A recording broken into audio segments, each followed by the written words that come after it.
Sri Lanka emergency. Sri Lanka के जो president हैं गोटाबाया राजपक्षा, उनके द्वारा श्रीलंका में फूड और इकोनॉमिक इमरजेंसी को डिक्लेयर कर दिया गया है। श्रीलंका में आ गया है फॉरेक्स क्राइसिस, और जिस वजह से वह श्रीलंका के लोगों के लिए फूड को भी इंपोर्ट नहीं कर पा रहे। बट ऐसा क्यों हुआ है, यही हम आगे जानने की कोशिश करेंगे। 1947 में एक एक्ट आया था जिसका नाम था public security ordinance act, PSO, जिसके चैप्टर 18 और आर्टिकल 1152 का यूज करते हुए श्रीलंका के प्रेसिडेंट गोटाबाया राजपक्षे ने वहां पे इमरजेंसी को इम्पोज कर दिया है। यहाँ पे सबसे पहले हमारे जानने के लिए ये जरूरी है कि फूड की कमी और फॉरेक्स के बीच में क्या संबंध है और ये इमरजेंसी दोनों पे क्यों इम्पोज की गई है। श्रीलंका अपना ज्यादातर खाने का सामान, चाहे वो व्हीट हो या दालें हो, वो सब इंपोर्ट करवाता है। और जब हम कोई भी चीज इंपोर्ट करते हैं तो हमें फॉरेन रिजर्व में से उसके लिए रुपए देने पड़ते हैं। और श्रीलंका के फॉरेन रिजर्व की बात करें तो जो नवंबर 2019 में तकरीबन $7.5 बिलियन था, वो आज गिरकर $2.8 बिलियन रह गया है।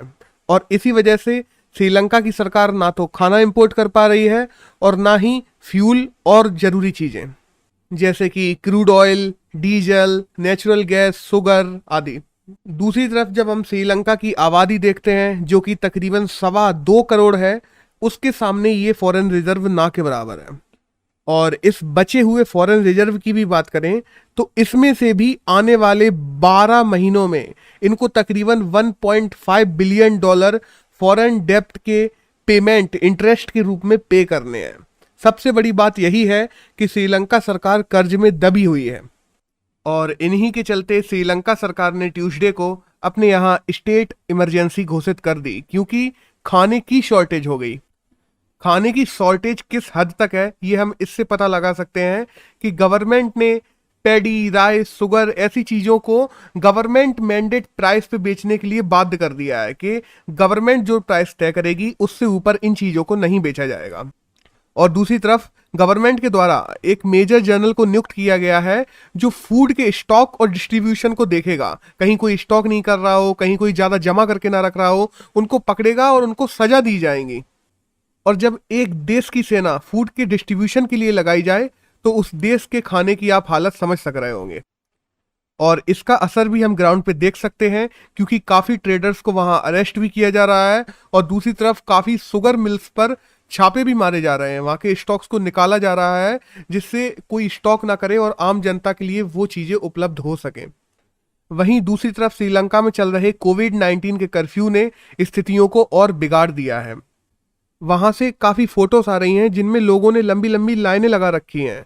चाहे मिल्क की बात कर लें, शुगर की बात कर लें, कुकिंग ऑयल की बात कर लें, ब्रेड की बात कर लें, चीजें मिल नहीं रही हैं और जगह जगह पे लंबी लंबी लाइनें लगी हुई हैं, जिस वजह से सरकार ने भी वहां काफी दुकानदारों से कह दिया है कि वह एक लिमिट से ज्यादा किसी को भी कोई भी चीज नहीं बेचेंगे।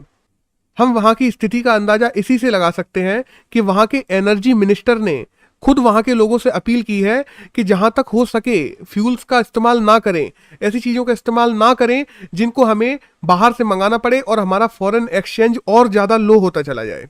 क्योंकि पेट्रोल, डीजल जैसी चीजों को विदेशों से मंगाने के लिए उनको फॉरेन एक्सचेंज में पे करना पड़ता है। और उनके देश में चल रही फूड शॉर्टेज को देखते हुए सबसे पहले जरूरी है लोगों के लिए खाना मंगाना, ना कि तेल, पेट्रोल और डीजल। पर अगर बात की जाए कि श्रीलंका का फॉरेन रिजर्व इतना कम कैसे हुआ, तो उसकी केवल एक ही वजह है, ह्यूज ट्रेड डेफिसिट। यानी कि श्रीलंका से इंपोर्ट बहुत ज्यादा किया जा रहा है और एक्सपोर्ट बहुत कम चीजों का किया जा रहा है। जब आप चीजें बेचेंगे कम और खरीदेंगे ज्यादा तो ऑटोमेटिकली आपका फॉरेन रिजर्व कम होता चला जाएगा। पिछले साल श्रीलंका ने काफी चीजें जैसे कि toothbrush handle, venetian blinds, strawberries, vinegar, ऐसी चीजों को बाहर से इंपोर्ट करना बैन भी कर दिया था, केवल और केवल अपने फॉरेन रिजर्व को बचाने के लिए। पर इसके बाद भी ट्रेड डेफिसिट बढ़ता चला गया और आज श्रीलंका इस हालत में है कि वहां पे खाने तक की कमी है। पर फॉरेन रिजर्व कम होने में केवल और केवल ट्रेड डेफिसिट का ही नहीं, दूसरी तरफ टूरिज्म का भी बहुत बड़ा हाथ है, क्योंकि श्रीलंका की इकोनॉमी टूरिज्म पे बहुत डिपेंड करती है। और अभी आई हुई कोरोना की वेव्स की वजह से वहां पे टूरिज्म कंपैरेटिवली बहुत ज्यादा घटता चला गया है, जिस वजह से श्रीलंका के फॉरेक्स में इतनी ज्यादा कमी देखी गई है। बट ये तो बात हुई फॉरेन डेब्ट की। श्रीलंका की सरकार पे ना केवल फॉरेन डेप्ट बल्कि डोमेस्टिक डेप्ट भी है। श्रीलंका की सरकार ने कुछ सालों पहले वहां पे बॉन्ड जारी किए थे जिससे उन्होंने मार्केट से पैसा उठाया था। बॉन्ड एक तरीके से ट्रेजरी बिल होते हैं जिन पे सरकार वादा करती है कि हम इतने सालों बाद या इतने समय सीमा के बाद हम इतने % का इंटरेस्ट देंगे। तो वो भी अभी 2 महीने पहले मैच्योर हो गए थे और उनको डोमेस्टिकली भी तकरीबन $1 बिलियन अपने फॉरेक्स से ही चुकाने पड़े हैं। और इन्हीं सब चीजों के चलते श्रीलंका की करेंसी भी इतनी ज्यादा डेप्रिसिएट हो चुकी है कि वह अपने ऑल टाइम हाई पे चल रही है। और इसी वजह से जब हम फॉरेन से कोई उधार लेते हैं तो जैसे वो हमें डॉलर में मिलता है, तो अगर हमारी करेंसी डेप्रिसिएट होती है तो वो उधार कंपेरेटिवली हम पे और ज्यादा बढ़ता चला जाता है और श्रीलंका और ज्यादा कर्जे में डूबता चला जा रहा है। जब कर्जा बढ़ता चला जा रहा था तो श्रीलंका की गवर्नमेंट के पास एक आखिरी रिजॉर्ट बचा था कि श्रीलंका के रुपये को प्रिंट करना, जो कि 2020 में तकरीबन उन्होंने 650 बिलियन श्रीलंकन रुपीस को प्रिंट किया और जिसमें से 213 बिलियन श्रीलंकन रुपीस को केवल और केवल फॉरेन डेप्ट चुकाने में लगा दिया है। और अभी भी 22 अगस्त को तकरीबन 29 बिलियन श्रीलंकन रुपीस को प्रिंट किया गया है।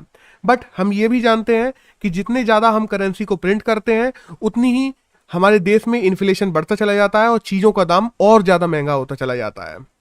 वहीं इस इन्फ्लेशन को बाजार में रोकने के लिए उनकी रिजर्व बैंक के द्वारा स्टेचुरी जो टैक्सेस होते हैं उनको और ज्यादा बढ़ा दिया गया और इस वजह से आम आदमी पे इन सब की मार और ज्यादा पड़ती चली गई। बैंक ने लगातार बॉन्ड जारी कर करके लोगों को बेचने की कोशिश की कि लोग ज्यादा से ज्यादा बॉन्ड खरीद लें और सरकार के पास में और रुपए आ जाए।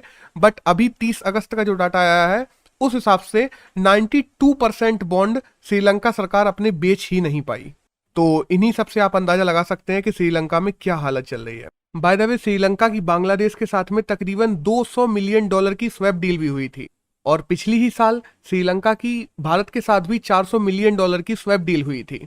बट ओवरऑल इसके बाद भी श्रीलंका लगातार डेप्ट में डूबता चला जा रहा है और दूसरी तरफ श्रीलंका इंटरनेशनली भी लोन नहीं ले सकता क्योंकि मूडी के द्वारा श्रीलंका को CAA1 कैटेगरी में डाल के रखा गया है।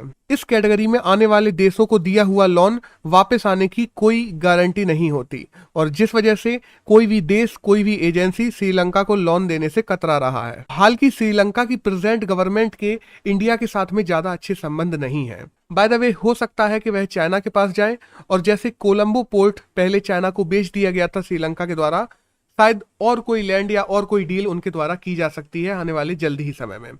अब यह तो देखने वाली बात होगी कि श्रीलंका में आगे क्या होता है। धन्यवाद।